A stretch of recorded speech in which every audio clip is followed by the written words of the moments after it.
یا ایھا الذین آمنوا ان تنصروا اللہ ینصرکم ویثبت اقدامکم، اہل ایمان اگر تم اللہ کی مدد کرو گے تو اللہ تمہاری مدد کرے گا اور تمہارے قدموں کو جما دے گا۔ یہ بہت اہم قانون ہے اللہ کا، تم اللہ کی مدد کرو گے تو اللہ مدد کرے گا۔ تم اللہ کے دشمنوں سے پینگیں بڑھاؤ، دوستیاں کرو، ان کی وفاداریوں کے دم بھرو، انہیں اپنا سرپرست سمجھو، انہیں اپنا حمایتی اور مددگار سمجھو، اور ساتھ ہی دعا کرو تو دعائے قنوت نازلہ چاہے سال بھر کرتے رہو گے، اللہ نہیں سنے گا تمہاری دعا۔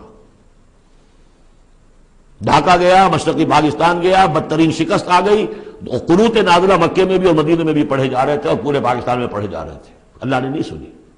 تمہاری دوستیاں کس سے؟ اللہ سے تو ہے نہیں۔ اللہ کے خلاف تو اعلان جنگ ہے، تمہاری ساری معیشت سود پر چل رہی ہے، تم نے اللہ کے باغیوں کو دوست بنایا ہوا، انہیں اپنا سرپرست سمجھتے ہو، انہی کی مدد پر تمہارا جو ہے سارا سہارا بھروسہ ہے۔ آ رہا تھا کوئی جہاز چل کر امریکہ کا، وہ تو نہیں آیا، تو اللہ کیوں سنے گا تمہاری بات؟ ان تنصروا اللہ ینصرکم ویثبت اقدامکم، اگر تم اللہ کی مدد کرو گے، تم اس کے اگر مخلص ہو، فرما بردار ہو، اس کے دین کا جھنڈا لے کر کھڑے ہو گئے ہو، تن من دھن اس کے لیے لگانے کو تیار ہو، اللہ مدد کرے گا اور تمہارے قدم جما دے گا۔